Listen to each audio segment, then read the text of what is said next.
और दोस्त, कैसे हो? उम्मीद करता हूँ सब ठीक है। और अगर ठीक नहीं है तो भरोसा रखो यार खुद पे, ठीक हो जाएगा। साथ में ठीक करेंगे।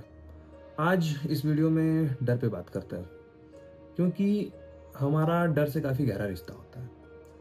हो सकता है तुम जीवन के एक ऐसे सिचुएशन में हो जहाँ तुम्हें कुछ करना हो पर तुम्हें डर लगता है। हो सकता है तुम कुछ हद तक ठीक कर रहे हो, फिर भी एक अशांति, असंतुष्टि और डर बना रहता है। क्या हो सकता है तुम्हें डर हो कि शायद तुम कुछ कर ही ना पाओ। देखो यार, डर कई तरीकों से हमें दिखता है, पर सच्चाई में डर का सिर्फ एक मूल होता है: मौत। हो सकता है तुम्हें लगे ये क्या बात हुई। समझो, किसी को अंधेरे का डर हो सकता है, ऊंचाई का डर होता है, इंसल्ट का डर होता है, फेल हो जाने का डर होता है, किसी के चले जाने का डर होता है, कुछ खो जाने का डर होता है। पर सच बात तो ये है कि तुम्हें अंधेरे का नहीं, मौत का डर होता है। तुम्हें ऊंचाई का नहीं, इवन दो हो सकता है तुम कहते हो कि मैं गिर जाऊंगा, मेरा पैर टूट जाएगा, मेरा सर फट जाएगा। पर बात मूल पे एक ही है कि मैं मर सकता हूँ। ठीक वैसे ही तुम्हें फेल होने का डर नहीं लगता। तुम्हें ये डर नहीं लगता कि मैं जो चाहता हूँ शायद वो कर ना पाऊँ। तुम्हें डर लगता है कि तुम एक दिन मर जाओगे। सोचो, क्या हो अगर तुम्हारे पास अनलिमिटेड समय होता, तो क्या तुम डर रहे होते? शायद नहीं, क्योंकि तुम्हें पता होता कि जो मुझे करना है मैं अगर अभी नहीं कर पा रहा हूं तो बाद में कर लूंगा, 100 साल बाद कर लूंगा। पर ऐसा नहीं है। तुम्हें मौत का डर होता है, इवन तो हो सकता है तुम उसे डेली लाइफ में कन्फेस ना करते हो, पर कहीं ना कहीं तुम्हारी सेल्फ जानती है कि जिंदगी एक है। और अगर ये निकल गई, जो कभी भी जा सकती है, तो तुम कभी भी वो नहीं कर सकते जो तुम चाहते हो। या हो सकता है कुछ ऐसी चीज है जो तुम जानते भी नहीं, पर जो तुम कर रहे हो उसमें खुश नहीं हो सकता है तुम सोच रहे होगे बात तो साफ है, और सबको पता है तो लोग वो क्यों नहीं करते जो वो करना चाहते हैं। नहीं यार, बात इतनी साफ और सीधी नहीं। Because fear disguise itself as truth. क्या मतलब है इसका? इसका मतलब है, हम अपने डर को डर की तरह नहीं देखते। हम उसे एक नाम दे देते हैं, हम उसे एक सुपरफिशियल रीजन दे देते हैं। जैसे हम कहते हैं मैं जो करना चाहता हूँ वो किसी और फील्ड की बात है, मैंने किसी और फील्ड में पढ़ाई कर रखी है, या फिर मेरे पेरेंट्स कुछ और चाहते हैं, या फिर उनकी उम्मीदें हैं मुझ पे, या मेरे पति या फिर मेरी पत्नी मुझसे कुछ और चाहती है। और ये सब बाहर के रीज़न है, तुम्हें भी पता है। इसीलिए इस वजह को, इस प्रॉब्लम को देख पाने में बहुत सारे रीजंस हैं, बहुत सारे वजह हैं। उन्हीं वजह को समझते हैं। पहली वजह, सोशल स्ट्रक्चर और एक्सपेक्टेशन। देखो यार, ये सोसाइटी एक स्ट्रक्चर में फंक्शन करती है। जैसे एक उम्र पे स्कूलिंग, उसके बाद कॉलेज, फिर नौकरी, फिर शादी और फिर बच्चे। ये एक बाहर से बनाया हुआ स्ट्रक्चर है जो इंसान की कौम को आगे बढ़ाते रहे, और ये हजारों साल की हमारी सर्वाइवल स्ट्रेटजी से ही आता है। और इसका लेना देना, इस स्ट्रक्चर का लेना देना तुम्हारे कोई रियल हैप्पीनेस या फिर फुलफिलमेंट से नहीं है। अगर तुम सोसाइटी के स्ट्रक्चर को मार्क करते जा रहे हो ना, टिक करते जा रहे हो, और इस स्ट्रक्चर में तुम्हारा परिवार भी आता है, तो इस समाज को, इस सोसाइटी को तुमसे कभी कोई प्रॉब्लम नहीं होगी।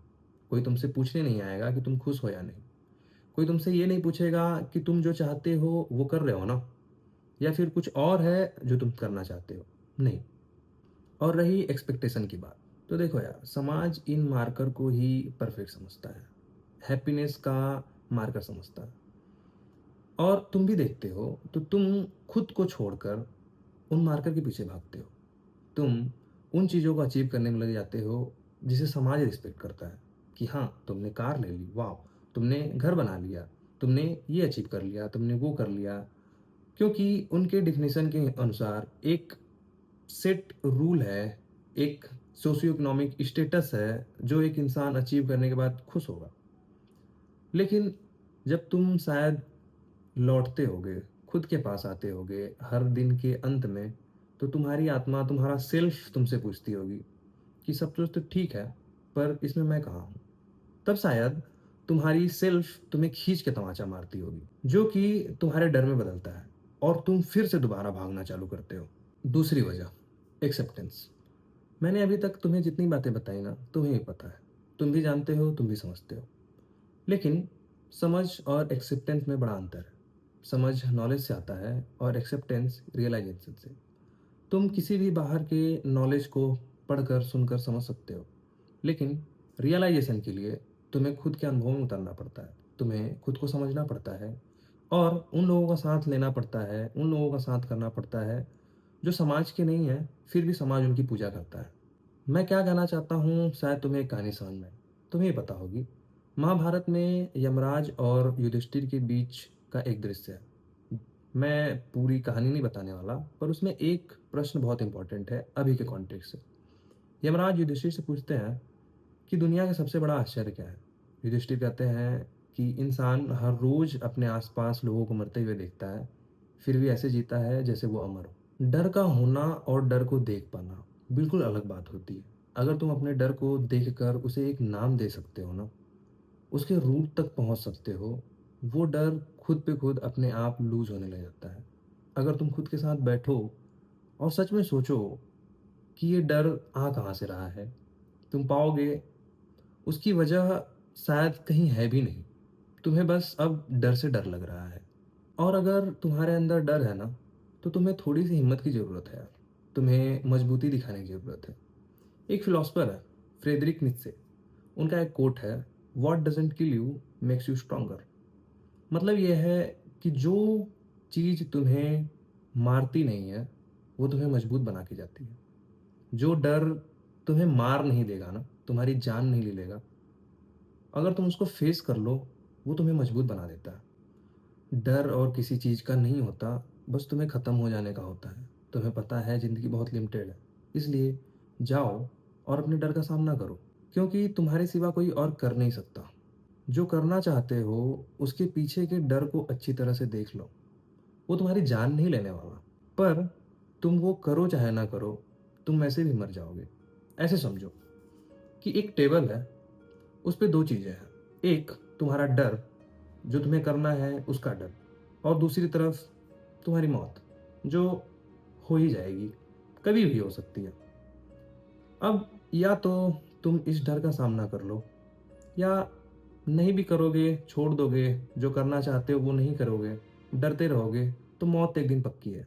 अब तुम तुलना करो, चूज करो, क्या तुम्हें ज़्यादा यूजफुल लग रहा है, क्या तुम्हें ज़्यादा कन्वीनियंट लग रहा है। देख लो दाव पे क्या लगा है, मौत। इसलिए अपने डर के साथ बैठो, उससे थोड़ी बातें करो, समझो।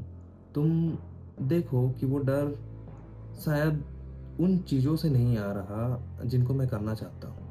डर बल्कि उन चीज़ों से आ रहा है जिनको मैंने पकड़ रखा है, और शायद छोड़ने के बाद भी बहुत समस्या नहीं होने वाली है। ट्राई तो करके देखो। कौन कहता है ज़िंदगी भर के लिए तुम्हें करना चाहिए? कुछ देर के लिए, कुछ समय के लिए, कुछ दिन के लिए, बस करके देखो।